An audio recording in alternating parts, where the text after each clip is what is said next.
if this scene didn't work, then the rest of the movie would fall apart. By the end of me watching each take, I was just in a puddle of tears. Right away, you're like, okay, this is amazing. 9 to 10 minute interrupted takes. My job is done, right?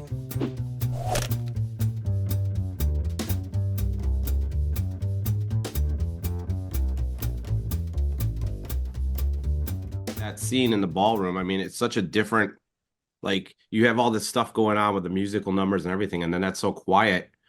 Like, that must have been like really hard to like suddenly shift gears, and it seems it's such a pivotal moment of the movie.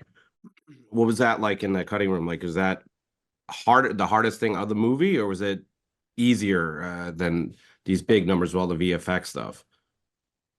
I, yeah, to answer your question, I feel like any scenes that are quiet and more nuanced and it's like a classical guitarist playing every note, if you hear a wrong note, then it kind of all falls apart. And John and I discussed prior to even starting shooting that this scene was basically the pivotal scene of the movie. If this scene didn't work, then the rest of the movie would fall apart.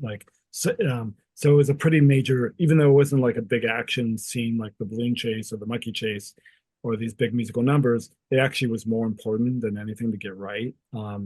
John shot 9 to 10 minute uninterrupted takes of Elphaba coming into the room to her leaving the room. So they play out the entire scene. So I was getting, again and again these really long takes that by the end of me watching each take, I was just in a puddle of tears. And right away, you're like, okay, this is amazing. 9 to 10 minute interrupted takes. My job is done, right? I have nothing else to do. And so it's very intimidating to try to evoke those same feelings with whatever I put together editorially.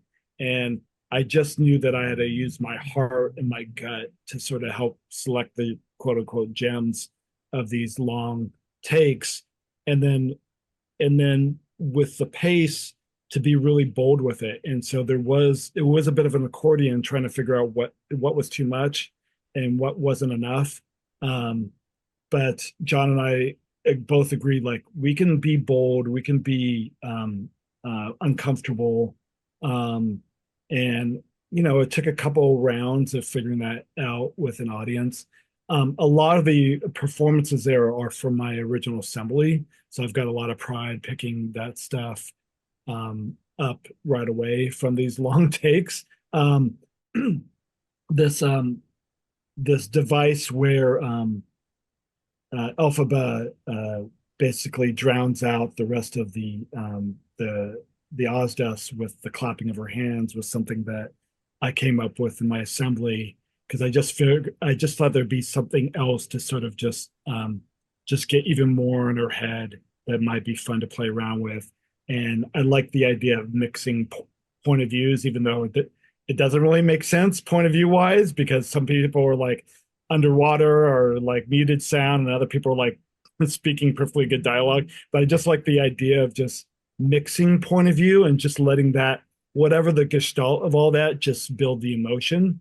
And like again, it doesn't quite all make sense if you're like, whose point of view is this? Wait, what of it? Are we over here now? And like, but there was something about it all working together that um back to like just to talk about Jim Lyons a little bit, like he had this notion of just playing with his footage and just like anything goes, and that me being allowed to do that even in my assembly stages, to just be really bold with the pacing or do something weird with like the sound design even in my assembly stages, I think allowed this scene to sort of um, have the same feeling as those raw dailies. But yeah, it was, it's terrifying because you're like, can we get away with this type of scene in the middle of just a few minutes we were dancing away in the library with Fierro, and technically we're still in the same number. And so, that you're sort of like using your gut to say, no, I think this is working. There's no comp from another movie saying that this should work in some ways, but let's just go what we think is our gut to build out this It this made me set piece. feel And it's not you mentioned to come from another movie. It's not the same thing, but it did make me feel it made me think of actively the scene where they're reading the book of the show and all that jazz, and we sort of disappear into Roy Scheider's like he's like breaking the pencil, and like you all the sound disappears as he's having like the like I think he thinks he's having a heart attack if I remember correctly, or he's panicking. But it's such a strong perspective sequence. You totally go. It first of all, it makes sense. A movie. It doesn't have to be realistic. So what you're doing in a sense is like you're saying this isn't about all that. It's about them. So of yeah. course you would focus on what's going on. But it did make me I thought of all that jazz at that moment. So That's the highest compliment because, of course, every editor is like, "How do I make all that jazz?"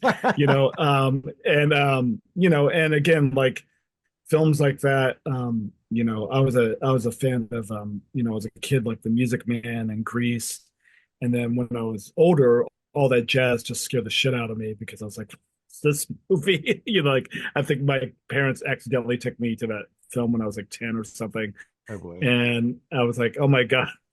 What's what is going on? But I'm sure all that, yeah, all those cinema just seeping into your brain, like why am I coming up with this weird thing? But Mhm. I'm really happy how that turned out because it is so different from the rest of the movie, and it's hard to jam in something that different and unique, and it still feels like the same movie.